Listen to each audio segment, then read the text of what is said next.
비겁이 강하다는 것은 자신의 시작 기운과 같은 기운이 전체적으로 50점 이상을 차지하고 있을 때를 의미합니다. 비겁이 강한 사주의 특성은 일단 자신과 같은 기운이 많은 만큼 주변의 형제 자매나 친구들이 든든하게 버티는 느낌을 연상하면 됩니다. 그래서 마음에 든든함이 생기고 배포가 두둑해지게 됩니다.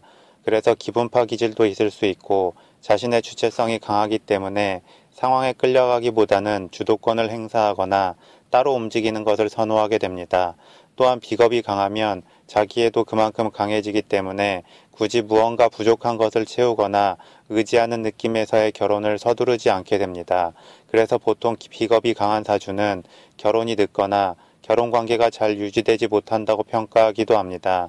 그런데 또 적절히 자신의 비겁의 기운을 받아줄 사람을 만나면 충분히 잘 살아갈 수 있습니다. 다만 여자 사주의 비겁이 강하게 되면 남자의 사회적 가치와 충돌하게 됩니다.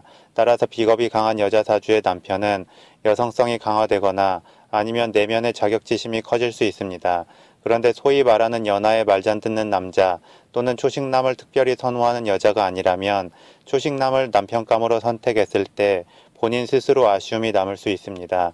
그게 아니라 자신과 같이 비겁이 강하거나 자기 주체성이 강한 남자를 만난다면 친구 관계에서 의기투합할 여지는 있지만 결혼 관계에서는 서로 주도권 싸움을 하다가 깨질 여지가 있습니다. 또한 사람은 누구나 아무리 자신의 기운이 강성이어도 자신을 길들여줄 사람을 어느 정도는 찾게 됩니다. 결국 비겁의 기운이 강한 남자나 여자는 나이 차이가 좀 많이 나거나 절대적 나이 차이가 아니라도 성향적으로 자신을 크게 품어줄 수 있는 성향의 사람과는 또 잘 맞을 수 있습니다. 그리고 비겁이 강하면 배포가 큰 만큼 때로는 투기적 성향을 드러내어 크게 돈을 잃을 수 있고 모험과 도전을 좋아하기 때문에 새로운 상황과 환경 속에서 오는 충돌이 있을 수 있습니다. 또한 비겁이 기운이 강하면 내면의 경쟁심이 커지게 됩니다. 따라서 어떤 레이싱의 느낌의 경합이 붙게 되면 이성적 판단을 잃고 경쟁 자체에 몰입해서 실수를 할 수도 있습니다. 그리고 비겁의 기운은 재성을 극하게 되는데 이는 마치 테이블 위에 떡은 한 개밖에 없는데 그것을 먹으려는 사람은 여러 명이 되는 형국이 됩니다. 따라서 여러 명이 떡 하나를 두고 싸우는 모양새가 되어서 다급함과 성급함 때문에 이를 그르치거나 재물을 손해볼 수 있습니다. 따라서 비겁이 강한 사주는 적절히 마음의 브레이크를 잡고 결과나 결실에 집중하기보다는 한 걸음 한 걸음 과정에 집중하면서 단계적으로 나아갈 때 긍정적일 수 있습니다. 그리고 관성의 기운은 비겁을 억누르게 되는데 비겁이 너무 과다하게 되면 관성의 기운이 비겁을 누르지 못하고 오히려 튕겨지게 됩니다. 따라서 남자나 여자나 비겁이 강하면 너무 억압적인 조직 시스템보다 자신의 영역이 큰 조직이나 자신의 일을 선호하게 됩니다. 더불어 여자 사주의 관성은 남자나 남편이 되기 때문에 역시나 자신을 억누르고 억제하려는 남자나 남편에게는 강한 반발심이 생길 수 있고 어떤 억압된 가정생활보다는 사회적으로 활동하기를 선호하게 됩니다. 그래서 만약 비겁이 과대한 여자분이 가정에만 계시면 소일거리라도 하면서 사회 속으로 나오라고 추천하게 됩니다. 또한 비겁의 기운이 과대하면 어머니의 기운인 인성을 강하게 흡수하고 아버지의 기운인 재성을 강하게 억누르게 됩니다. 그만큼 부모와의 인연이 약하기 때문에 일찍이 독립된 생활로 나아갈 수 있습니다. 그리고 그렇게 집에서 일찍 독립해 나오는 게 부모님께도 좋고 본인에게도 좋다라고 할 수 있습니다. 그리고 비겁의 기운이 강하면 자신의 건강을 과신할 수 있기 때문에 젊어서는 괜찮지만 나이가 들면 과로로 인한 질병이 따라올 수 있기 때문에 나이가 들수록 조금씩 에너지 발산을 조절해 나가면 좋습니다. 비겁과다의 기운을 조절하려면 가장 자연스러운 것은 식상의 기운으로 풀어가는 것입니다.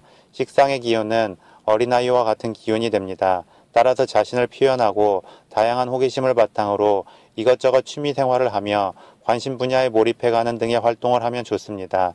또한 비겁은 관성의 기운이 극하기 때문에 관성의 기운을 통해서 비겁이 과다한 것을 조절할 수 있기는 합니다.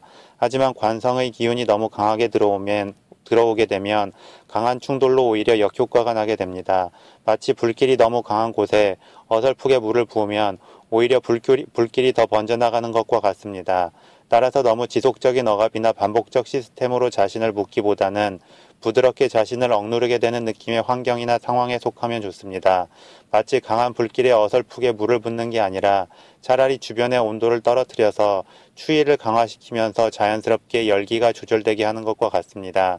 물론 자신을 그렇게 부드럽게 조절해 줄 수 있는 환경과 상황의 절대값이 정해진 게 아니고 그런 것을 찾는 것은 쉽지 않을 수 있습니다.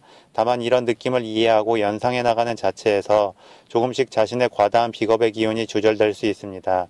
더불어 비겁 과다의 사주에 식상의 기운도 어느 정도 갖추어져 있다면 재성의 기운을 강화시키는 것도 좋습니다.